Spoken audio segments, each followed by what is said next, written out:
అయితే ప్రార్థన చేసుకుని కొన్ని మాటలు మనం జాగ్రత్తగా ఆలోచించుకుందాం.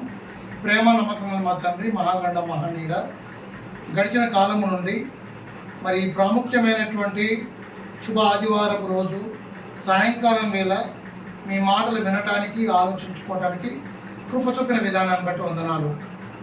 మరి కొన్ని మాటలుగా మేము ఈ రాత్రికాలం ఆలోచించగా నిజంగా ఈ భూమి మీద మీ పిల్లలుగా బ్రతికేటువంటి గొప్ప భాగ్యాన్ని మాకు దయచేశారన్నటువంటి వాస్తవాన్ని గ్రహించడానికి ప్రతి ఒక్కరి హృదయాలను తట్టండి. మరి ముఖ్యంగా మీ వాక్యమును, మీ ప్రేమను మేము వివరించి చెప్తుండగా చెప్పగలిగేటువంటి శక్తిని, సామర్థ్యము నాకు దయచేయమని ఈ చిన్ని ప్రార్థన యేసుక్రీస్తు నామమున అడిగి వేడుకుంటున్నాం తండ్రి, ఆమేన్. మరి మంచి ప్రాముఖ్యమైనటువంటి సమయంలో దేవుడు మన కొరకు రాయించినటువంటి మాటలలో కొన్ని మాటలను మనం ఈ రాత్రికాలం జాగ్రత్తగా ఆలోచించుకుందాం. నేను చెప్పాలనుకునేటువంటి పాఠము మరి ముఖ్యంగా దేవుడు మనకిచ్చేటువంటి ఒక ఆలోచనాత్మకమైన అంశము క్రీస్తు సైనికుడికి ఉండవలసిన లక్షణాలు. అంశం పేరు మరలా చెప్తున్నాను, దయచేసి జాగ్రత్తగా ఈ పాఠాన్ని, ఈ అంశాన్ని ఆలోచించుకోవాలని ప్రేమపూర్వకం కోరుకుంటున్నాను. ఒకవేళ ఎవరైనా రాసుకోవాలనుకుంటే పెన్ను పేపర్తో జాగ్రత్తగా నేను చెప్తున్నటువంటి ప్రతి మాటని దేవుడు నా నోట పలికించాడన్న వాస్తవాన్ని గ్రహిస్తూ ప్రతి ఒక్కరూ శ్రద్ధగా ఆలోచించాలని ప్రేమపూర్వకం కోరుకుంటున్నాను. అంశం పేరు క్రీస్తు సైనికుడికి ఉండవలసిన లక్షణాలు. నిజంగా ప్రేమనుడు దేవుని పిల్లలారా, సైనికుడు అనగానే మనకొక ఆలోచన వస్తుంది. నిజంగా సైనికుడు అనగానే ఒక దేశం కోసం పోరాడేవాడు, లేదా ఒక సమూహం కోసము, ఒక గుంపు కోసము ఒక్కడిగా నిలబడి వారందరినీ కాపాడడానికి తన శాయశక్తుల ఒడ్డి ప్రాణాలు సైతం లెక్క చేయకుండా పోరాడేటువంటి వీరుడుగా, ఒక గొప్ప వ్యక్తిగా మనము ఆలోచించుకుంటాం కదా. నిజంగా దేశ భద్రతను కాపాడడానికి ఆర్మీ వ్యవస్థను ఏర్పాటు చేసినటువంటి మన ఇండియన్ గవర్నమెంటు నిజంగా సోల్జర్స్ని, నిజంగా సైనికుల్ని అంత సులభంగా నియమించుకుంటారా? వాళ్ళలో కూడా కొన్ని లక్షణాలు అనేవి వారు చూస్తూ ఉంటారు. కొన్ని లక్షణాల కోసము కొన్ని వారికి కావలసిన క్వాలిటీస్, కొన్ని పరీక్షలు పెట్టడము, కొన్ని ఆలోచనాత్మకమైనటువంటి అంశాలలో వారికి ప్రావీణ్యం ఉందో లేదో తెలుసుకోవాలని తాపత్రపడుతూ ఉంటారు. నిజంగా సైనికుడికి ఉండే లక్షణాలంటే, సైనికుడికే ఇన్ని లక్షణాల గురించి ఆలోచించినప్పుడు మరి క్రీస్తు సైనికుడు అన్నాడు. క్రీస్తు అంటే యేసుక్రీస్తు ప్రభువారు మనందరికీ రక్షకుడు. మనకే కాదు, ఈ ఆరిన నేల మీద, భూమి మీద ఉన్నటువంటి 800 కోట్ల పైచిలకు ఉన్న జనాభా వారందరికీ కూడా యేసుక్రీస్తు ప్రభువారు ఒక రక్షకుడు. అలాంటి రక్షకుడికి సైనికుడిగా ఉండాలంటే మనకుండేటువంటి లక్షణాలు ఏంటియో ఒకసారి ఆలోచించుకోవాలి. నిజంగా ఈ సైనికుడి గురించి, సైనికుడికి ఉండేటువంటి లక్షణాల గురించి మనము ఆలోచించుకోగలిగితే నిజంగా అపోస్తలుడు పౌలు గారు ఈ సైనికుడికి ఉండవలసిన లక్షణాల గురించి గొప్పగా చెప్పాడు.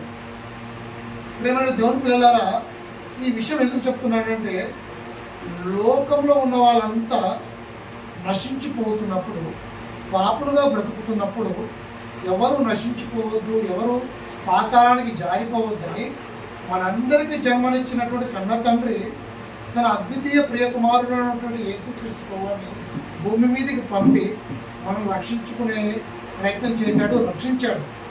నిజంగా అంత గొప్పగా రక్షించాడు. కాబట్టి అలా రక్షించినటువంటి మన అన్నైనటువంటి యేసుక్రీస్తు ప్రభువారికి మన సైనికులుగా ఉండాలంటే, ఆయన తరువాత అంత గొప్పటి విప్లవాన్ని చేసినటువంటి వ్యక్తి ఎవరైనా ఉన్నారంటే అతను ఎవరో కాదు, అపోస్తలుడైనటువంటి పౌలు గారు.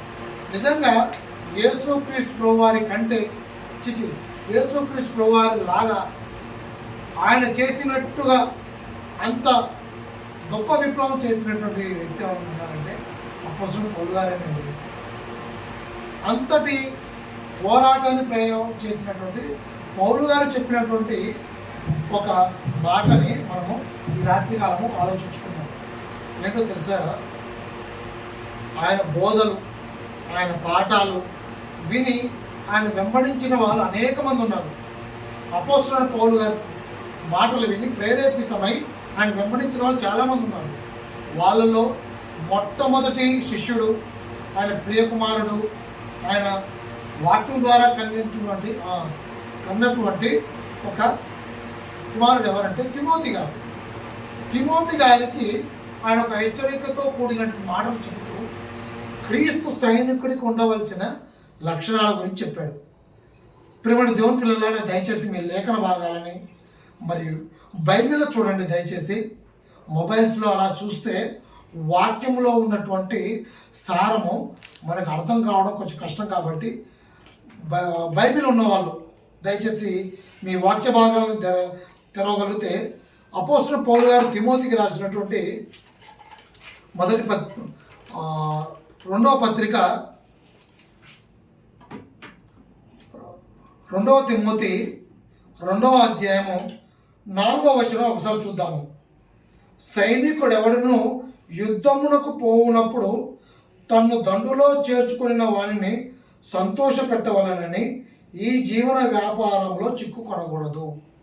ఇది అపోస్తలుడైన పౌలు గారు తిమోతికి రాసినటువంటి ఒక మాట. ఈ వచన భాగంలో పౌలు గారు తిమోతి గారికి అంటే తన ప్రియ శిష్యుడికి చెప్పిన మాట ఏంటంటే, ఎవరైనా సరే యుద్ధానికి పోయేటప్పుడు ఒక దండులో చేర్చుకునేటప్పుడు సైనికుడుగా ఉండాలి అనుకుంటారు కదా. అలాంటి సైనికుడు ఏం చేయాలి? ఆ యుద్ధంలో చేర్చుకునేవాడిని సంతోషపెట్టేవాడుగా ఉండాలి అని చెప్పాడంటే ఒకరు సైనికుడిగా ఉండాలన్నాడు. రెండోది 5వ వచనంలో జట్టి అయిన వాడు పోరాడినప్పుడు అన్నాడు. అంటే జట్టి అయిన వాడుగా కూడా ఉండాలి అన్నాడు. మరొక విషయాన్ని 6వ వచనానికి వచ్చేప్పటికే పాటుపడి వ్యవసాయకుడై మొదట ఫలములలో పాలు పుచ్చుకునేవాడు అన్నాడు. అంటే వ్యవసాయదారుడిగా ఉండాలి అన్నాడు. పౌలు గారు తన ప్రియ శిష్యుడైనటువంటి తిమోతి గారికి చెబుతూ ఆయన చెప్పినట్టు మాట ఏంటంటే, క్రీస్తు సైనికుడిగా ఉండాలంటే ఒక సైనికుడిగా ఉండాలి, జట్టి అయిన వాడిగా ఉండాలి, ఒక వ్యవసాయదారుడిగా ఉండాలని చెబుతూ ఎందుకు ఈ మాట చెప్పాడు అన్నప్పుడు, ప్రేమైన దేవుని పిల్లలారా, ఈ వచన భాగము ఈ వాక్యం చెప్పే సమయానికి అపోస్తలుడైన పౌలు గారు చెరసాలలో ఉన్నాడు. చెరసాలలో అంటే ఒక ఖైదీగా ఉండి పౌలు గారు తన చివరి దినాలలో చెప్పినటువంటి మాట ఏంటంటే, తనకు కలిగినటువంటి లక్షణాలు అంటే అపోస్తలుడైనటువంటి పౌలు గారికి ఎలాంటి లక్షణాలు అయితే ఉన్నావో అలాంటి లక్షణాలు కలిగి ఉన్నటువంటి వ్యక్తులలో ఎవరైనా ఉన్నారంటే మొట్టమొదటి వ్యక్తిగా ఉన్నటువంటి వ్యక్తి ఎవరంటే తిమోతి గారు. కాబట్టి తిమోతి గారికే చెప్పాడు ఆ మాట. ప్రియమైన దేవుని పిల్లలారా, ఇకపోతే ఈ అంశం జాగ్రత్తగా ఆలోచించుకుందాము. క్రీస్తు సైనికుడికి ఉండవలసిన లక్షణాలలో ఏమేమి లక్షణాలు అన్నప్పుడు నేను పాయింట్ వైజ్గా చెప్తుంటాను, జాగ్రత్తగా అండర్లైన్ చేసుకోండి. మొదటి లక్షణం ఏంటంటే బలవంతుడిగా ఉండాలి. ఎవరైతే క్రీస్తు సైనికుడిగా ఉండాలనుకున్నాడో వాడికి ఉండేటువంటి లక్షణము ఏంటంటే బలవంతుడిగా ఉండాలి అనేది మొదటి లక్షణము. ప్రియమైన దేవుని పిల్లలారా, దయచేసి అపోస్తలుడైన పౌలు గారు తిమోతికి రాసినటువంటి 2వ పత్రిక 2వ అధ్యాయము 3వ వచన భాగాన్ని జాగ్రత్తగా చూసుకుందాము. మరోసారి చెప్తున్నాను వచన భాగము 2వ తిమోతి 2వ అధ్యాయము 3వ వచనము. క్రీస్తు యేసు యొక్క మంచి సైనికుని వడే నాతో కూడా శ్రమ అనుభవించుము అన్నాడు. అంటే ఇక్కడ చదివినటువంటి వాక్య భాగంలో మంచి సైనికుడు వలె ఉండాలి, క్రీస్తు యేసు యొక్క మంచి సైనికుడు వలె ఉంటూ నాతో కూడా శ్రమను అనుభవించాలంటే పౌలు గారు ఎలాంటి శ్రమలు అనుభవించాడో అలాంటి శ్రమలు అనుభవించడానికి సిద్ధంగా ఉండాలంటే మనము బలంగా ఉండాలి. ఒక పోలీస్ డిపార్ట్మెంట్లో జాయిన్ అవ్వాలంటే కానిస్టేబుల్గానో ఎస్ఐగానో జాయిన్ అయ్యేటప్పుడు ఫిజికల్ టెస్ట్ అనేవి ఉంటాయి, ఫిజికల్ ఎఫిషియన్సీ టెస్ట్.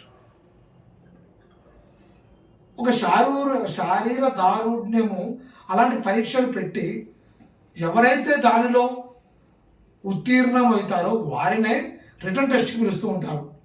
అలాగే క్రీస్తు సైనికుడిగా ఉండాలంటే వాడికి ఉండవలసింది మొదటి లక్షణం ఏంటంటే బలవంతుడిగా ఉండాలంటే హెల్దీగా ఉండాలి, ఆరోగ్యవంతుడిగా ఉండాలి, శరీరము ఫిట్నెస్గా ఉండాలి. అంటే ఫిట్గా ఉండాలి. మనం జాగ్రత్తగా మన ఆహారపు అలవాట్లని మనము జాగ్రత్తగా ఆలోచించుకుంటూ పరిశీలించుకుంటూ ముందుకు వెళ్ళాలి. ఎందుకో తెలుసా, సమాజంలో అందరూ ఆలోచించినట్టుగా కాదండి. మనం ఆరోగ్యంగా ఉంటే ఎంతోమందికి దేవుని మాట చెప్పడానికి ఉపయోగకరంగా ఉంటుంది. మనం ఆరోగ్యంగా లేమనుకోండి, దేవుని మాటలు చెప్పాలంటే శరీరము సహకరించదు. నిజంగా శరీర సంబంధంగా సైనికుడిగా ఉండడానికి ఒక పోలీస్ డిపార్ట్మెంటు, ఆర్మీ, నేవీ ఇలాంటి వాళ్ళలో సోల్జర్స్గా, సైనికులుగా, కానిస్టేబుల్స్గా, ఎస్ఐగా ఉండే వాళ్ళకి ఫిజికల్ ఫిట్నెస్ ఎలాగో చూస్తారో అలాగే క్రీస్తు సైనికుడిగా ఉండేవాడికి కూడా ఆత్మ సంబంధమైనటువంటి సైనికుడిగా మనం ఉండాలి. అంటే మన లోపల ఉన్నటువంటి ఆత్మ బలంగా ఉండాలి, స్థిరంగా ఉండాలి, అది ఫిట్గా ఉండాలి. కాబట్టి అలాంటి ఆత్మ బలంగా, స్థిరంగా, ఫిట్గా ఉండాలంటే ఎలా ఉంటుందో తెలుసా, యేసుక్రీస్తునందు కృపచేతనే మనము బలంగా ఉంటాము. యేసుక్రీస్తు వారి కృప ఉందనుకోండి, ఖచ్చితంగా మనము ఆత్మీయంగా బలవంతులుగా ఉంటాము. యేసుక్రీస్తు వారి కృపే కాదండి, మన యొక్క విశ్వాసము చేత కూడా మనము బలంగా ఉంటాము. అంటే మన యొక్క విశ్వాసాన్ని మనము స్థిరంగా కాపాడుకోవాలి. అంటే ఈ రెండు విషయాలు జాగ్రత్తగా ఆలోచించుకుంటే వాక్యములు మనం బలంగా ఎదగాలి. అంటే మన వాక్యంలో బలంగా ఉండాలి. ఇలాగ అన్నయ్య వాళ్ళు ఎవరైనా వాక్యం చెప్తున్నప్పుడు కానీ, అక్క వాళ్ళు ఎవరైనా వాక్యం చెప్తున్నప్పుడు కానీ శ్రద్ధగా వాక్యం వినాలి, జాగ్రత్తగా నోట్బుక్ తోటి రాసుకోవాలి, అండర్లైన్ చేసుకోవాలి లేఖన భాగాలని. ఎందుకు? మరలా మనకు సమయం వచ్చినప్పుడు వాటిని జాగ్రత్తగా ఆలోచించుకోవడానికి ఉపయోగకరంగా ఉంటుంది. క్రీస్తు సైనికుడికి ఉండవలసిన లక్షణాల్లో ఆత్మీయంగా బలంగా ఉండాలి. ఆత్మీయంగా బలంగా ఉండాలంటే యేసుక్రీస్తు వారి కృప ఉండాలి, కృపతో పాటు మన విశ్వాసంలో స్థిరంగా ఉండాలి. అంటే ఈ రెండు జరగాలంటే వాక్యముతోటి మనం బలంగా ఎదగాలి. సోల్జర్స్ ఫర్ క్రైస్ట్లో మరి షెడ్యూల్ ప్రకారంగా 7 to 8, 8 to 9 ఇలా మార్నింగ్ 5 to 9 స్టార్ట్ అవుతున్నాయి కదా. ఈ ప్రతి కాన్ఫరెన్స్లో మనకు అవకాశం దొరికినప్పుడల్లా వాక్యం వినాలండి. అన్న వాళ్ళు ఏం చెప్తున్నారు, అక్క వాళ్ళు ఏం చెప్తున్నారు, అసలు ఈ వాక్యం మన హృదయాలలో తాకుతుందా, మనం ఆత్మీయంగా బలపడుతున్నాం అనేది మనమే జాగ్రత్తగా చూసుకోవాలి. మొదటి లక్షణము బలవంతుడిగా ఉండాలి.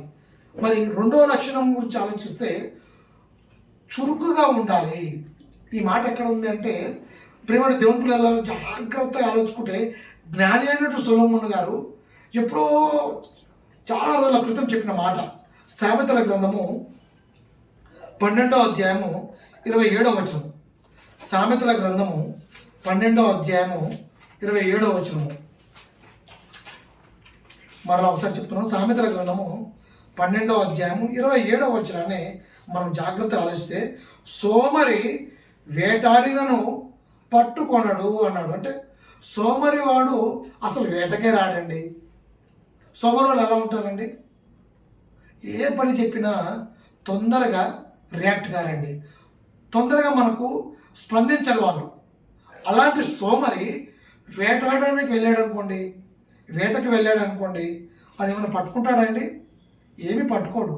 అందుకే జ్ఞానేయుడు సొలొమోను చెప్పిన మాట ఏంటంటే, సామెతల గ్రంథము 12వ అధ్యాయము 27వ వచనంలో, సోమరి వెంటాడినను పట్టుకొనడు.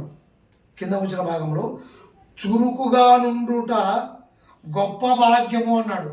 పిల్లలు దేవుని పిల్లలారా, ఈ మాటని అండర్లైన్ చేసుకోండి. ఈ మాటను జాగ్రత్తగా అండర్లైన్ చేసుకోండి. ఏం మాట అంటే, చురుకుగా నుండుట గొప్ప భాగ్యం. అంటే చురుకుగా ఉన్నాడు అనుకోండి, ఏమవుతుంది, అదొక మనకు అదృష్టం అండి. చురుకుగా ఉండాలంటాడు అంటే యాక్టివ్గా ఉండాలి. మనం యాక్టివ్గా లేకుండా మందకోడిగా ఏదో బలవంతంగా నీరసంగా ఉన్నవాళ్ళు క్రీస్తు సైనికుడికి ఉపయోగపడరు. అసలు క్రీస్తు సైనికుడికి ఉండే లక్షణాల్లో సోమరితనం అనేది అసలు సోమరులకి అవకాశమే లేదండి. చురుకుగా ఉండాలి అన్నాడు. నిజంగా చురుకుగా ఉండాలంటే మనం ఇంట్లో పని చేసేటప్పుడు ఎంత చురుకుగా ఉంటామండి. ముఖ్యంగా తల్లులు, అక్కలు, మన కూతుర్లను అడగండి. ఏదైనా ఇంటి పని చేసేవాళ్ళు ఇంటి పని చేసేటప్పుడు ఎంతో చురుకుగా ఉంటారు. అంతెందుకండి, ఆఫీస్లో పని చేసేటప్పుడు కూడా ఆఫీసులలో పనిచేసే వాళ్ళు కూడా ఏమనుకుంటారు, వారికి ఇచ్చిన పనిలో వచ్చినటువంటి కాగితాలు అన్నీ ఎన్ని వచ్చాయో అన్నీ వెంబడే వాటన్నిటికీ సమాధానం రాయాలంటే చురుకుగా పనిచేయాలండి. ఇంట్లో చురుకుగా పనిచేయాలి, ఆఫీసులలో చురుకుగా పనిచేయాలి, వ్యాపారాలలో కూడా చురుకుగా ఉంటేనే ఆ వ్యాపారంలో లాభాలు కానీ ఫలితాలు కానీ వస్తాయి. అంటే ఈ లోకంలో బ్రతికేటువంటి జీవితాలలో చురుకుగా ఉంటే ఓ ఇంట్లో పని తొందరగా అయిపోతుంది, ఒక ఆఫీస్లో పని తొందరగా అయిపోతుంది, మంచి పేరు వస్తుంది, మంచి స్థితిలో ఉంటాము. వ్యాపారంలో చురుకుగా ఉంటే మంచి ఫలితాలు వస్తాయి. మరైతే ఆత్మీయంగా మనం లోపల ఉన్నటువంటి వాక్య సంబంధమైనటువంటి విషయాలతోటి మనం బలపడుతూ స్థిరంగా ఉంటే మనకేంటి లాభము, మనకేంటి భాగ్యం అన్నప్పుడు చూడండి, మోషే గారి కాలంలో ఒక అద్భుతమైన విషయం జరిగిందండి. ఒక అద్భుతమైన విషయం, మోషే గారు పుట్టే సమయానికి అక్కడ ఉన్నటువంటి రాజు ఏం చెప్పాడు తెలుసా, మగ శిష్యులందరినీ చంపేయమన్నాడు. అవునా? ఇదంతా మీకు తెలిసిన విషయమే. అయినప్పటికీ ఆ సందర్భం మీకు జ్ఞాపకం చేస్తాను. మోషే గారి కాలంలో మగపిల్లలందరూ చంపేయమన్నారు కదా, అక్కడ హెబ్రీ స్త్రీల కంటే అంటే హెబ్రీ స్త్రీలు ఐగుప్తు స్త్రీల కంటే చురుకుగా ఉన్నారు అని చెప్పడం జరిగింది. అంటే చురుకుగా ఉంటే ఏమవుతుంది, వచ్చే ప్రమాదం నుండి తప్పించుకోబడతారు. అక్కడ హెబ్రీ స్త్రీలు చురుకుగా ఉండడం వల్ల ఏం జరిగింది, ఇశ్రాయేల్ను నడిపేయడానికి ఒక మహానాయకుడు పుట్టడానికి అవకాశం వచ్చింది. పాలు తేనెలు ప్రవహించి కానాను దేశానికి వెళ్ళారు. మోషే గారి నాయకత్వంలో నిజంగా దేవుని కార్యాలు, మహత్కార్యాలు, సూచక్రియలు ఎన్ని జరిగాయండి. మరి చురుకుగా ఉన్నారన్న వచ్చిన భాగాన్ని దయచేసి చూడగలిగితే నిర్గమాకాండము 1వ అధ్యాయము 19వ వచనం జాగ్రత్తగా చూడాలండి ఈ వచ్చిన భాగాలని. ఎందుకంటే ప్రేమంటే దేవుని పిల్లలారా, ఈ మాట నిజంగా క్రీస్తు సైనికుడు ఉండవలసిన లక్షణాల్లో ఒకటి బలవంతుడిగా ఉండాలి, రెండోది చురుకుగా ఉండాలన్నారు కదా. ఆత్మీయంగా చురుకుగా ఉంటే ఎలాంటి ఫలితాలు వస్తాయో చూడండి. మోషే గారి కాలంలో జరిగింది. 1వ అధ్యాయము 19వ వచనం చివరి భాగం చూస్తున్నాం చూడండి. హెబ్రీ స్త్రీలు ఐగుప్తు స్త్రీల వంటి వారు కారు అంటే ఐగుప్తు స్త్రీలు కొంచెం బద్ధకస్తులాగా అనిపిస్తుంది, కానీ హెబ్రీ స్త్రీలు ఎలాంటి వాళ్ళు, తర్వాత మాట హెబ్రీ స్త్రీలు ఎలాంటి వారు అంటే వారు చురుకైన వారు అన్నారు. అంటే ఎవరికంటే చురుకైన వారు, ఐగుప్తు స్త్రీల కంటే హెబ్రీ స్త్రీలు చురుకైన వారు. ఎందుకు చురుకైన వారు, మంత్రసాని వారి యొద్దకు వెళ్ళక మునిపే వారు ప్రసవించి ఉందని ఫరోతో చెప్పారంటే, ఫరో రాజు అండి. రాజుకు చెప్పిన మాట ఏంటంటే, అయ్యా మీరు ఇచ్చిన ఆజ్ఞ ప్రకారంగా మేము మగ శిశువును చంపేయాలనుకున్నాము, మేము చంపేద్దాం అనుకునే లోపే హెబ్రీ స్త్రీలు ఏం చేస్తున్నారు, ప్రసవించేస్తున్నారండి. చాలా చురుకైన వారండి అన్నారు. నిజంగా అలా చురుకుతనం ఉంటేనే ఒక మహా సైన్యం కదిలిందండి. దేవుని పిల్లలు చెరసాలలో నుండి, బందీకారాల నుండి, ఐగుప్తు కబంధ హస్తాల నుండి ఇశ్రాయేలు రక్షించబడ్డారు. పాలు తేనెలు ప్రవహించి కానాను దేశానికి వెళ్ళడం జరిగింది. ఒక మోషే గారి కాలమే కాదండి, ప్రేమ దేవుని పిల్లలు జాగ్రత్తగా ఆలోచిస్తే దావీదు గారి కాలం చూద్దాం. దావీదు గారి కాలంలో ఫిలిష్తీయుల చేతిలో అందరూ పట్టుబడ్డ తర్వాత గొల్యాతు చెప్పిన మాట ఏంటో తెలుసా, పిరికి పొంద అన్నాడు. ఆ మాట విన్నప్పుడు జీవము కలిగినటువంటి నా తండ్రిని దూషించడానికి వీడెంతటి వాడు అని ఒక బాలుడు మాట్లాడిన మాట మీరు ఒక్కసారి ఆలోచించుకుంటే ఎంత చురుకుదనం ఉందండి దావీదులో. గొల్యాతును ఒకే ఒక్క దెబ్బతోటి నేల పడివేసి ఆ తలని తెగనరికాడు. చురుకుదనం అండి. రాజులేడా, దావీదు గారి కాలంలో రాజులేడా, దావీదు గారి కంటే పెద్దవాళ్ళు లేరా, దావీదు గారి కంటే బలవంతులు లేరా, దావీదు గారి కంటే ధైర్యవంతులు లేరా అంటే నిజంగా వారు శారీరకంగా ఉన్నారేమో, కానీ ఆత్మీయంగా దావీదు గారు దేవునికి హత్తుకున్నాడు, దేవుని మాటల ప్రకారం బ్రతికాడు. కాబట్టి దేవుని దూషించిన వెంటనే బాలుడుగా ఉన్నట్టు దావీదు సైతం ముందుకు వచ్చి గొల్యాతును మట్టు పెట్టాడు. ఒక గొల్యాతునే కాదండి, ప్రియమైన దేవుని పిల్లలారా, తను కాస్తున్న మంద మీద దాడి చేసినట్టు సింహంతో పోరాడాడు. ఒక మాట చెప్పాలంటే సింహాన్ని చూస్తే భయపడతామండి మనము. కానీ దావీదు గారు చేసిన పని ఏంటో తెలుసా? సింహం మీద దాడి చేయడం కాదు, సింహం గడ్డాన్ని పట్టుకొని ఆట ఆడాడు, దాన్ని చీల్చి చెండాడాడు. అంటే ఎంత ధైర్యం ఉండాలి, ఎంత చురుకుతనం ఉండాలి. ఎలుగుబంటితో కూడా పోరాడాడు. ఎలుగుబంటి దాడి నుండి తన మందను కాపాడుకున్నాడు. ప్రేమ దేవుని పిల్లలారా, దావీదు గారిని ఎందుకు చెప్తున్నానంటే ఆయన జీవితంలో దేవుని పక్షాన, దేవుని మాటలని, దేవునికి ఆనుకొని ఆయన చేసిన పనులు చురుకుదనాన్ని మీరు గ్రహించాలి. ఎందుకు ఈ మాట చెప్తున్నానంటే నిజంగా క్రీస్తు సైనికుడికి ఉండవలసిన లక్షణాల్లో చురుకుదనం అనేది చాలా చాలా గొప్పదండి. ఇంకా మీకు బాగా అర్థం కావడానికి, దావీదు గారి తదనంతరము ఆయన గర్భం నుండి వచ్చినటువంటి సొలొమోను గారి కాలంలో దేవుని మందిరాన్ని కట్టించే విషయంలో చురుకుదనాన్ని ప్రస్తావించడం జరిగింది. మందిరాన్ని కట్టేయాలనుకున్నాడండి. ప్రేమ దేవుని పిల్లారా, మీకు అర్థం కావడానికి ఒక మాట చెప్తాను. మనం కూడా మన ఉద్యోగాలలో కానీ మన వ్యాపారాలలో కానీ కాయ కష్టాల నుండి దాచుకున్న కొంత డబ్బుని పక్కన పెట్టి ఇల్లు కట్టుకోవాలనుకున్నాం అనుకోండి. ఇల్లు కట్టడం ఎంత ప్రయాసం ఒక్కసారి ఆలోచించండి. ఎంత కష్టం అండి, ఎన్ని రోజులు పడుతుంది.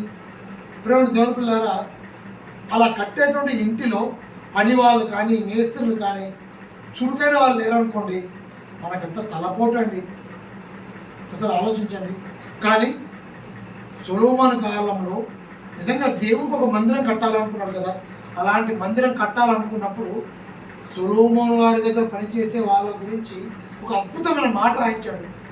ఇప్పుడు దేవుని పిల్లారా, మరి దయచేసి లేఖన భాగాలు తెరవగలిగితే రెండవ దినవృత్తాంతాలు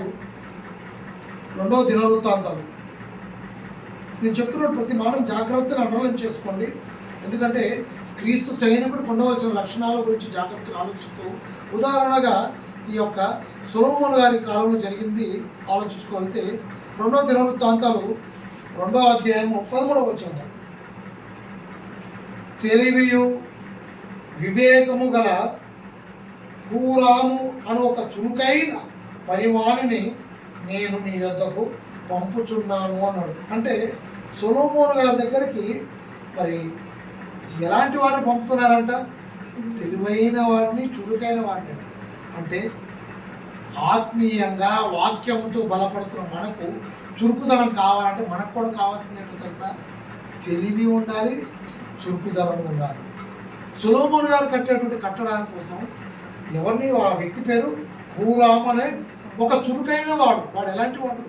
తెలివైన వాడు. ప్రేమ దేవుని పిల్లారా, ఈ లేఖన భాగాలు చదువుతూ ఉంటే ఇంత గొప్ప లక్షణాలు ఒక క్రీస్తు సైనికుడికి ఉండాలంటే అవునండి, ఉండాలి, ఖచ్చితంగా ఉండాలి. అలా ఖచ్చితంగా ఉంటేనే కదా మనము యుద్ధంలో పోరాడి గెలిచేవాళ్ళం. మీరు బాగా ఆలోచించుకోండి. ఒక బార్డర్, ఇండియన్ బార్డర్లో ఉండేటువంటి సోల్జర్స్ వాళ్ళు రాత్రనక పగలనక చలనక వాననక ఎండనక ప్రహార కాస్తూ దేశ రక్షణలో వాళ్ళ ప్రాణాలను సైతం మరి త్యాగం చేస్తున్నప్పుడు నిజంగా బార్డర్లో ఉన్న వాళ్ళే, అలాంటి సైనికులే అంత స్ట్రాంగ్గా, బలంగా, చురుకుగా ఉంటే వాక్యం ఉన్నటువంటి మనము ఎంత బలంగా, ఎంత చురుకుగా ఉండాలి. ఒకసారి ఆలోచించుకోండి. అంటే క్రైస్తవులు కూడా ముఖ్యంగా ప్రస్తావిస్తున్నాను, జాగ్రత్తగా ఆలోచించుకోండి. క్రైస్తవులు అంటే ఎవరైతే క్రీస్తును స్వరక్షకుడుగా అంగీకరించి పాపపు జీవితాన్ని, పాత జీవితాన్ని సమాధి చేసి నీళ్ళలో తిరిగి జన్మించి బాప్టిజం ద్వారా క్రైస్తవులుగా పిలువబడుతున్న వారందరూ దేవుని పనిలో, ముఖ్యంగా వాక్యములో దేవుని ఉద్దేశాన్ని నెరవేర్చడం కోసం సంఘముగా, సహవాసంగా కూడుకోవాలి. ఈ రాత్రిగా మనం చేసే పని కూడా అదే, సహవాసంగా కూడుకుంటాము. సోల్జర్స్ ఫర్ క్రైస్ట్ అంటే మనం అందరం సైనికులమే కదండి, మనం అందరం సోల్జర్స్మే కదా. సోల్జర్స్ ఫర్ క్రైస్ట్ అంటే నిజంగా క్రీస్తు కొరకు పోరాడేటువంటి ఒక సైనికుడిగా మనకు ఉండే లక్షణాల్లో చురుకుదనము ఉండాలి. దాంతోపాటు ఆత్మీయంగా వాక్యంలో బలపడి ఉండాలి. ప్రేమ దేవుని పిల్లలారా, అపొస్తలుల కార్యాలు ఒక మంచి మాట రాయించాడు చూడండి. అపొస్తలుల కార్యాలు 2వ అధ్యాయము 42వ వచనం. అపోస్తలుల కార్యాలు 2వ అధ్యాయము 42వ వచనం. ఎందుకు ఈ మాట చెప్తున్నానంటే, పెంతుకోస్తు పండగ తరువాత జరిగినటువంటి పరిణామాలన్నీ మీకు తెలుసు. అక్కడ జరిగినటువంటి వాక్య భాగంలో అపోస్తలుల కార్యాలు 2వ అధ్యాయం 42వ వచనంలో చెప్పిన మాట ఏంటంటే, ఎంతోమంది మనకులాగానే దేవుని సురక్షకుడిగా అంగీకరించి క్రైస్తవులు పిలబడ్డ తర్వాత వారు చేసిన పని ఏంటో తెలుసా? మీరు అపోస్తుల బోధయందును, అంటే ఫస్ట్ బోధయందును అన్నాడు. అంటే వాక్యం వినాలి, వాక్యంలో బలపడాలి. ఫస్ట్ ఉండవలసింది ఏంటిది? బోధ. అంటే వాక్యం ఉండాలి ఫస్ట్. సెకండ్, రెండోది సహవాసం.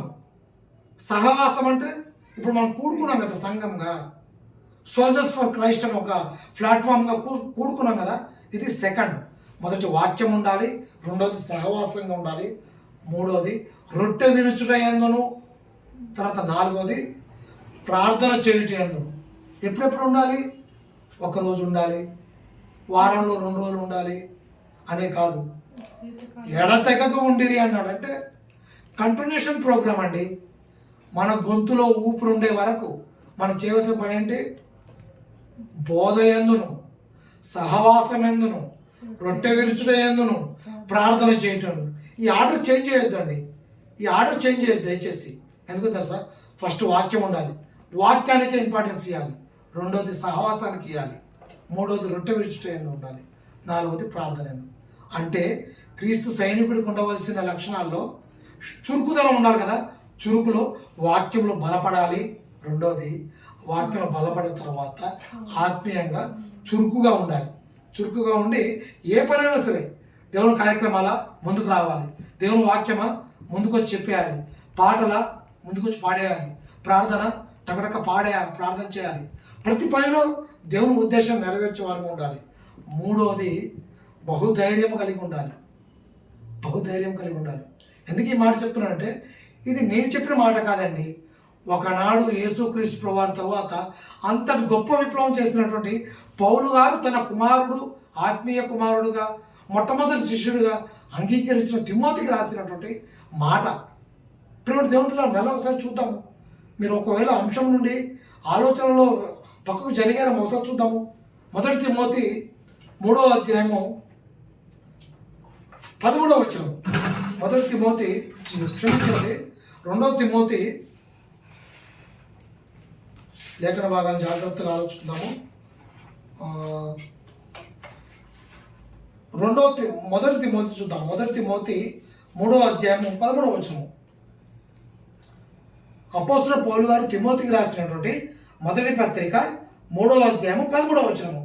పరచారకులై ఉండి ఆ పనిని బాగుగా నెరవేర్చువారు మంచి పదవిని సంపాదించుకొని క్రీస్తు యేసునందరి విశ్వాసమందు బహుధైర్యము కలవారై ఉండాలి అన్నాడు. బహుధైర్యం కలిగిన వారై ఉండాలన్నాడు. అంటే బహుధైర్యం కలిగి ఉండాలంటే ఎందుకు కలిగి ఉండాలి? ఈ ప్రశ్న వేసుకోవాలి. ఓకే, బహుధైర్యం కంటే ముందు అక్కడ రాయబడిన మాట ఏంటి? పరిచారకులై ఉండాలంటే, అంటే ఒకటి మనం పరిచారం చేసే వాళ్ళకు ఉండాలి. మనకి అందరూ పరిచారం చేయాలి అనుకోవద్దు. మనం పరిచారం చేయడానికి సిద్ధంగా ఉండాలి. మనకంటే వయసులో చిన్నవాళ్ళైనా సరే వాళ్ళ దగ్గరికి వెళ్ళాలి, పరిచారం చేయాలి. మనకంటే విశ్వాసంలో చిన్నగా ఉన్నా తక్కువ ఉన్నా వాళ్ళకు కూడా పరిచారం చేయాలి. వాక్యం మనకంటే తక్కువగా ఉన్నా, వాక్య బలంలో తక్కువగా ఉన్నా, ఆత్మీయంగా బలహీనంగా ఉన్నా వారికి కూడా మనం పరిచారం చేసేటట్టుగా ఉండాలి. ఎందుకు? మంచి సైనికుడికి ఉండవలసిన లక్షణం అండి అది. మంచి సైనికుడికి ఉండవలసిన లక్షణం. పరిచారకులై ఉండి ఆ పనిని బాగా నెరవేర్చాలన్నాడు.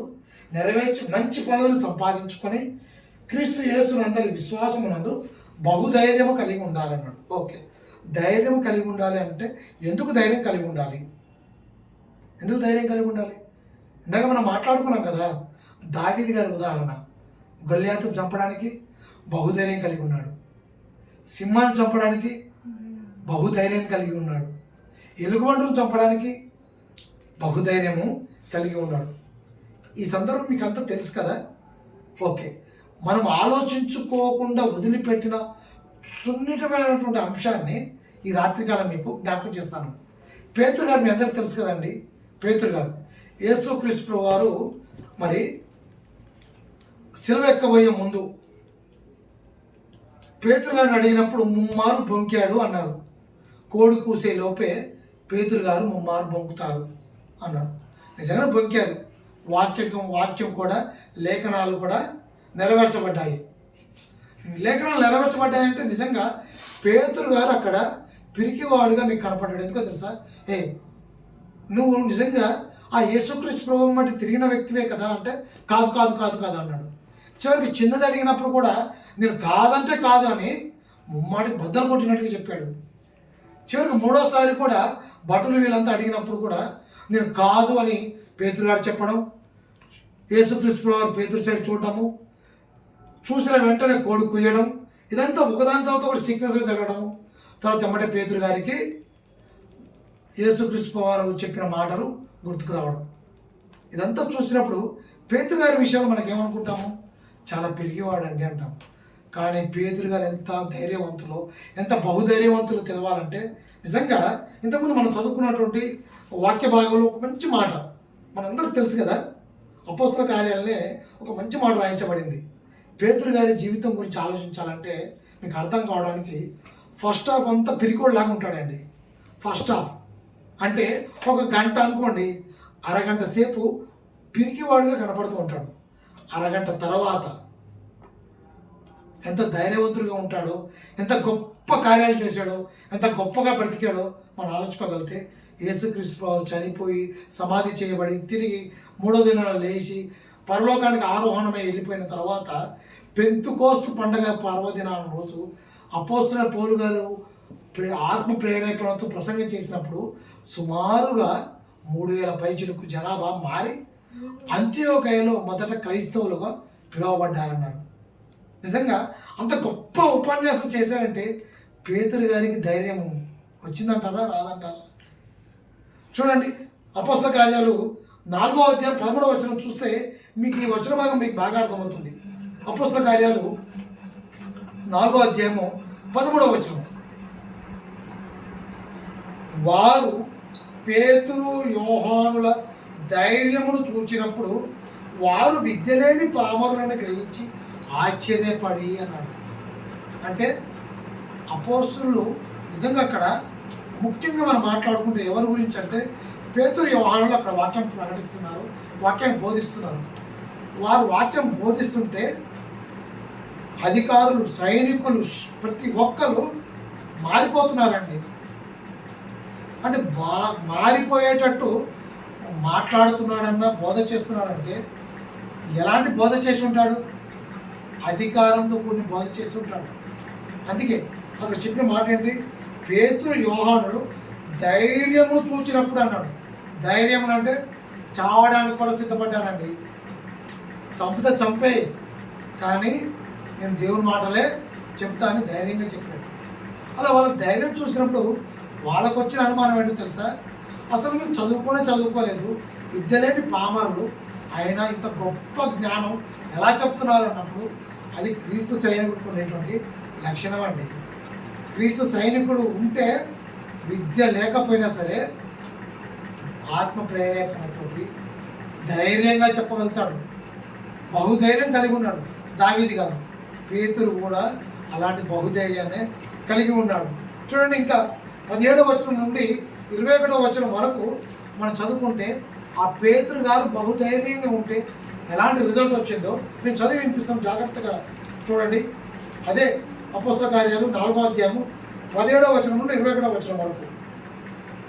ఆయనను ఇది ప్రజలలో ఇంకా వ్యాపించకుండాకై ఇక మీదట ఈ నామమును బట్టి ఏ మనుషులతో నాయనను మాట్లాడకూడదని మనం వారిని బెదిరి పెట్టవలనని చెప్పుకొనేది. అప్పుడు వారిని పిలిపించి మీరు యేసు నామమును బట్టి ఎంత మాత్రమును మాట్లాడకూడదు, బోధింపకూడదని వారికి ఆజ్ఞాపించిరి. అందుకు పేతురును యోహానును వారిని చూసి దేవుని మాట వినుట కంటే మీ మాట వినుట దేవుని దృష్టికి న్యాయమా? ప్రేమైన దేవుని పిల్లలారా, ఈ మాట చెప్పాలంటే ఎంత ధైర్యం ఉండాలండి? బహుధైర్యం కలిగి ఉండాలి. దేవుని మాట వినడం కంటే మీ మాట వినడము దేవుని దృష్టికి న్యాయమా అన్నారు. ఇలాంటి మాట మనం చెప్పగలమండి? ఒక ఉద్యోగంలో ఉండి మన ఉద్యోగ అధికారికి ఈ మాట చెప్పగలమా? ఒక వ్యాపారంలో ఉండి వ్యాపారంలో లాభాలు పొందుతూ మనకంటే పైన ఉన్నటువంటి అధికారికి ఈ మాట చెప్పగలమా? ఇంట్లో ఉంటూ ఇంటి యజమానికి కానీ లేదా వాక్యానికి విరుద్ధంగా ఉన్నటువంటి వారికి కానీ వారి మాట కాదనకుండా దేవుని మాటే చెప్తానని ధైర్యంగా చెప్పగలమండి. ఇప్పుడు దేవుని పిల్లలారా, పేతురు యోహాను అలాగే చేశారు. మీ మాట వినే కంటే దేవుని మాటలే వినాలి, మీ మాట వినడం దేవుని దృష్టికి న్యాయమా అన్నాడండి. అలా అన్నాడు కాబట్టి బహుధైర్యం కలిగి ఉన్నారు.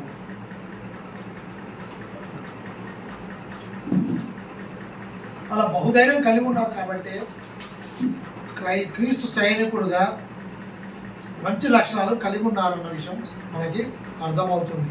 నిజంగా ఒక పేతురు గారే కాదండి, పౌలు గారు బహుధైర్యం కలిగిన వారే, స్టెఫెన్ గారు బహుధైర్యం కలిగిన వారే. పౌలు గారు ఎలా చంపబడ్డాడు, ఎన్ని హింసలు పడ్డాడు? స్టెఫెన్ గారు అండి రాళ్ళతో కొట్టి చంపబడ్డాడు. యాకోబు గారు చిరచ్ఛేదనం చేయబడ్డారు. అంటే వీళ్ళంతా ఎలా అయింది? వారు వాక్య ప్రకారంగా వాక్యంలో బలంగా ఉండి బహుధైర్యంగా ఉన్నారు కాబట్టి స్టెఫెన్ రాళ్ళతో కొట్టి చంపబడ్డాడు. యాకోబు గారు ఖడ్గంతో తన తల నరకబడిందంటే అంత ధైర్యంగా ఉన్నాడు. పౌలు గారు కూడా అలాగే చెరసాలలో పడిపోయి చనిపోయాడు. అంటే మీరు ఒకసారి ఆలోచించండి, ఆయన పౌలు గారు చనిపోయింది కూడా ఎంత ఘోరంగా ఎంత భయంకరంగా ఉంటుంది. అలా చనిపోవాలంటే ఎంత ధైర్యం ఉండాలండి. బహుధైర్యం కలిగి ఉన్నారు కాబట్టి వారు క్రీస్తు సైనికుడిగా ఉన్నారు. ఇంకా నాలుగవది శ్రమ అనుభవించే వారుగా ఉన్నారు. శ్రమను కూడా అనుభవించాలండి. శ్రమను అనుభవించాలంటే మళ్ళా అపోస్తలుడు పౌలు గారు తిమోతికి రాసినటువంటి 2 తిమోతి 2వ అధ్యాయము 3వ వచనం చూద్దామండి. 2 తిమోతి 2వ అధ్యాయము 3వ వచనము. క్రీస్తు యేసు యొక్క మంచి సైనికుని వాడే నాతో కూడా శ్రమ అనుభవించము అన్నాడు. అంటే పౌలు గారు చెప్పిన మాట తిమోతికి ఏమని చెప్పాడంటే, నువ్వు ఒకవేళ క్రీస్తు యొక్క మంచి సైనికుడిగా ఉండాలంటే నేను ఎలాంటి శ్రమలు అనుభవించానో అలాంటి శ్రమలే నువ్వు కూడా అనుభవించడానికి సిద్ధంగా ఉండాలి అన్నాడు. అంటే పౌలు గారు ఏ శ్రమలు అనుభవించాడండి? పౌలు గారు ఎలాంటి శ్రమలు అనుభవించాడు ఒకసారి ఆలోచించుకోండి. ఒకవేళ మీకు గుర్తు రావట్లేదా? మరి గుర్తొచ్చినా చెప్పలేకపోతున్నారా? పోనీ ఒక మాట దానికి సంబంధించిన రెఫరెన్స్ ఒకటి మీకు చూపించాలని ఆశపడుతున్నాను. 2 కొరింథీ 11వ అధ్యాయము 23 నుంచి చూద్దాం. 2 కొరింథీ 11వ అధ్యాయము 23వ వచనం. జస్ట్ మీకు పౌలు గారు ఏ శ్రమలు అనుభవించాలో చూపించడం కోసం 2 కొరింథీ 11వ అధ్యాయము 23వ వచనం ఉంది. వారు క్రీస్తు పరిచారకురా వేరే వాళ్ళ మాట్లాడుతున్నాను. నేను మరి ఎక్కువగా క్రీస్తు పరిచారకు, మరి విశేషంగా ప్రయాసపరితిని, మరి అనేక పర్యాయములు చెరసలో ఉండితిని, అపరిమితంగా దెబ్బలు తింటిని, అనేక మార్లు ప్రాణాపాయంలో ఉండితిని, యూదుల చేతను 5 మార్లు 1 తక్కువ 40 దెబ్బలు తింటిని, 3 మారు బెత్తములతో కొట్టబడితిని, ఒకసారి రాళ్లతో కొట్టబడితిని, 3 మారు ఓడ పగిలి శ్రమపడితిని, రాత్రి పగలు సముద్రంలో గడిపితిని, అనేక పర్యాయములు ప్రయాణంలోను, నదుల వలన ఆపదలలోను, దొంగల వలన ఆపదలలోను, నాశజనుల వలన ఆపదలలోను, అన్యజనుల వలన ఆపదలలోను, పట్టణంలోని ఆపదలలోను, అరణ్యంలో ఆపదలలోను, సముద్రంలోని ఆపదలలోను, కపట సహోదరుల ఆపదలలోను ఉంటుంది.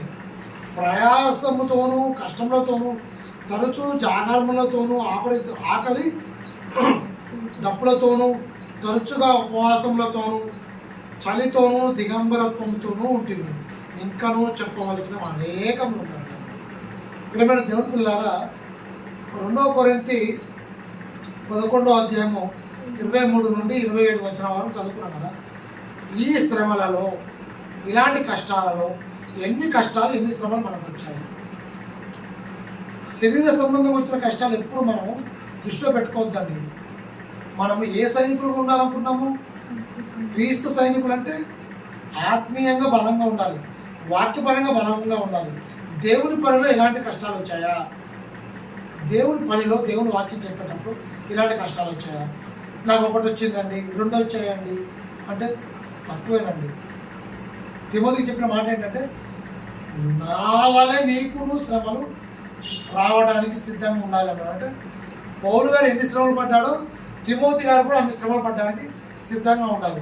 ఒక తిమోతి గారు కదండి, మనం కూడా సిద్ధంగా ఉండాలి. ఎందుకు? విశ్వాస వీరులకి పౌలు గారు రాసిన పత్రికలే కదండి మన విశ్వాసంలో స్థిరంగా ఉండడానికి ఉపయోగపడేవి. ఒక ఆ సంఘాలకు మాత్రమే కాదు పౌలు గారు రాసింది, ఈ ఆరనే నేల మీద ఉన్నటువంటి దేవుని పిల్లలుగా ఉన్నటువంటి ప్రతి ఒక్కరికి ఉపయోగపడేటువంటి మాటలు ఇవి. మనం కూడా ఎలా ఉండాలి? శ్రమ అనుభవించేవారుగా ఉండాలి. నిజంగా శ్రమ అనుభవించేవారుగా ఉంటేనే మనము క్రీస్తు యొక్క మంచి సైనికుడిగా ఉండాలి. సమయం అయిపోతుంది కాబట్టి గబగబా నా పాఠం ముగిచేస్తాను. పేతురు గారు కూడా చెప్పారు ఏంటి?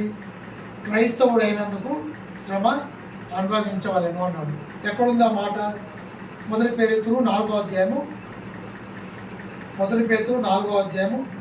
1వ వచనంలో, 13వ వచనంలో, 16వ వచనంలో క్రైస్తవుడు అయినందుకు బాధ అనుభవించాలనేది ఆ రెఫరెన్స్ల యొక్క మొత్తం యొక్క సారాంశం. అంటే పేతురు గారు కూడా చెప్పారు, క్రైస్తవుడు అయితే ఏం చేయాలి? బాధ అనుభవించాలి, శ్రమ అనుభవించాలి. చివరిగా ఈ రాత్రికాలం మనం ఆలోచించుకున్నటువంటి చివరి లక్ష్యం, చివరి పాయింట్ ఏంటంటే జీవన వ్యాపారంలో చిక్కుకోకూడదు. జీవన వ్యాపారంలో చిక్కుకోకూడదు. అదే 2వ తిమోతి 2వ అధ్యాయం 4వ వచనం. తిమోతికి రాసినటువంటి మాటలే కదా మనము ఈ రాత్రికాలం ఆలోచించుకునేది. 2వ తిమోతి 2వ అధ్యాయము 4వ వచనము. సైనికుడు యుద్ధంలోకి పోయినప్పుడు తను దండులో చేర్చుకున్న వాడిని సంతోషపెట్టే వాళ్ళని ఉండాలి. ఈ జీవన వ్యాపారంలో చిక్కుకోకూడదు అన్నాడు. ఈ జీవన వ్యాపారంలో చిక్కుకోకూడదు అంటే నిజంగా ఉదయకాలం లేచినప్పటి నుండి రాత్రి పడుకునే వరకు ఎన్నో ఉంటాయండి మన ఆలోచనలు. మీకు బాగా అర్థం కావడానికి మంచి చెడు రెండు ఉంటాయి. కష్టం నష్టం, లేదా కష్టం ఇష్టం, లాభం నష్టం. అవునా? అలాగే మనం ఆలోచించుకోకుండా ఉండి మిగిలిపోయినటువంటి మంచి మాట ఏంటిది? జీవన వ్యాపారం చిక్కుకోకూడదు అన్నాడు కదా. శరీరానికి ఆత్మకి చాలామంది ఏమనుకుంటారంటే మంచి చెడు. అవునండి, మంచిగా ఉండాలి. కష్టము సుఖము, సుఖంగా ఉండాలండి. లాభము నష్టము, లాభం రావాలండి. అంతే కదా. అలాగే శరీరము ఆత్మ. శరీరం బయటికి కనపడుతుంది సంతోషం. మన లోపల ఉన్నటువంటి ఆత్మ ఆత్మీయంగా బలంగా ఉండాలి, ఆత్మీయంగా చురుకుగా ఉండాలి, ఆత్మీయంగా మనము బహుధైర్యం కలిగి ఉండాలి, ఆత్మీయంగా శ్రమలు అనుభవించడానికి కూడా సిద్ధంగా ఉండాలి. ఈ జీవన వ్యాపారంలో చిక్కుకోకూడదు అంటే ఆత్మీయంగా మనం బలంగా ఉన్నప్పుడు కొన్ని వస్తాయి కష్టాలు.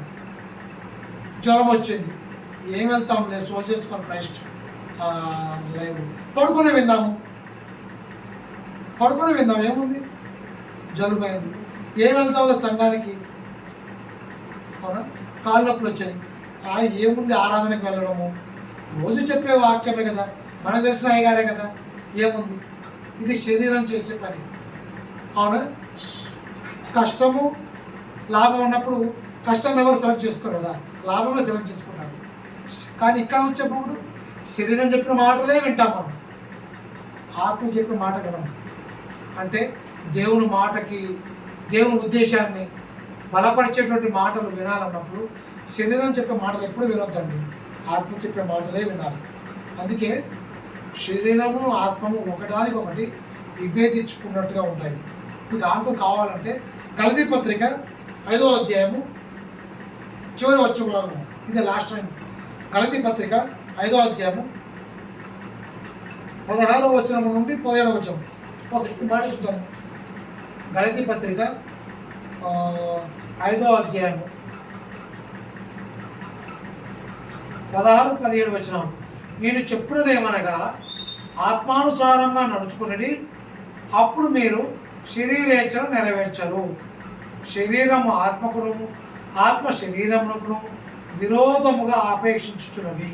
ఇవి ఒకదానికొకటి వ్యతిరేకంగా ఉన్నవి కనుక మీరేము నిశ్చయించుతురో వాటిని చేయకుందురు అన్నాడు.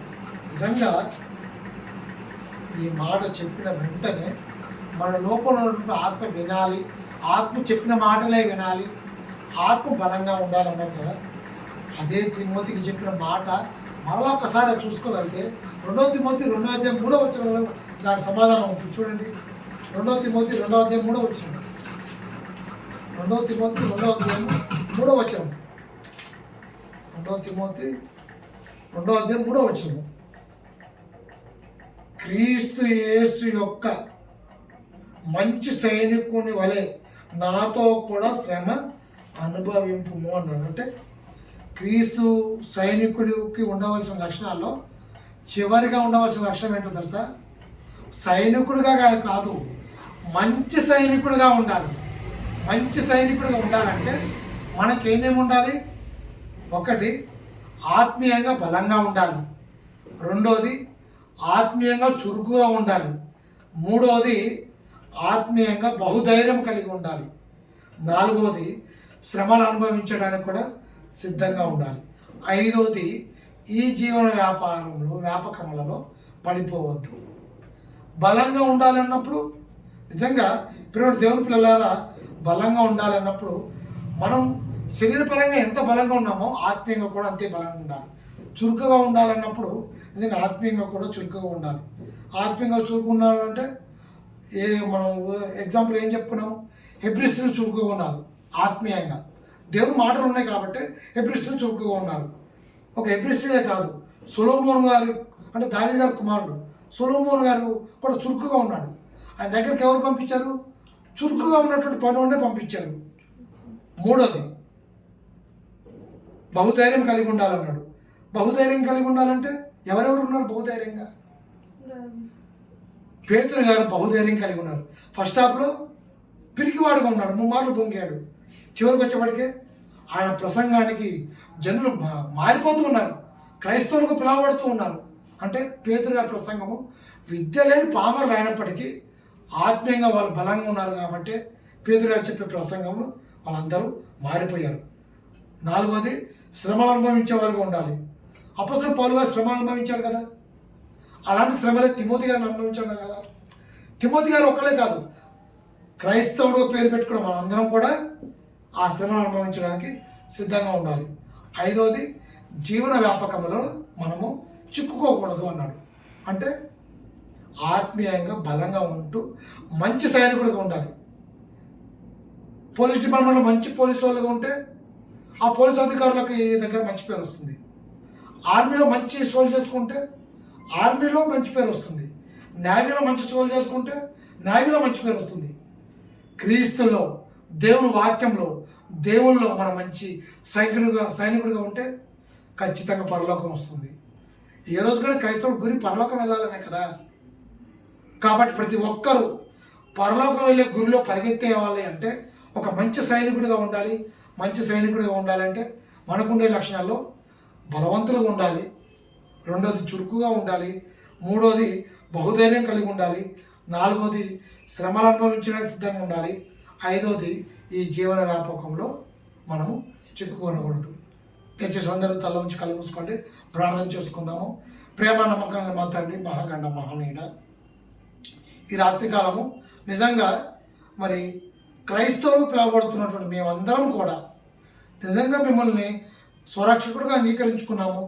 ఏ రోజుకైనా మనందరి కన్నా తండ్రి దేవాది దేవుడి దగ్గరికి వెళ్ళాలంటే యేసుక్రీస్తు ప్రభువు వారే మాదిరి.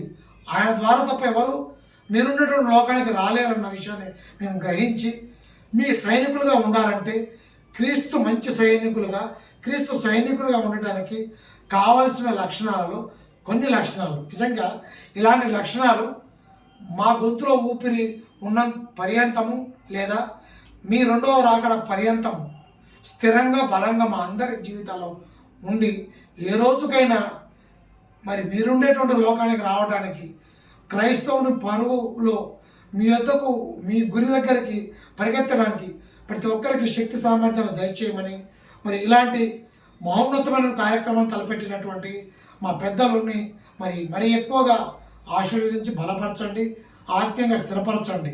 ఇలాంటి అద్భుతమైన విషయాలని సోల్జర్స్ ఫర్ క్రైస్ట్ అనే ప్లాట్ఫామ్లో అనేక మంది నోట వింటూ మా విశ్వాసం బలపరచడం కృప చూపమని ఈ చిన్న ప్రాంతం యేసుక్రీస్తు నామమున అడిగి వేడుకుంటున్నాం తండ్రి. ఆమెన్. అందరికి వందనాలండి.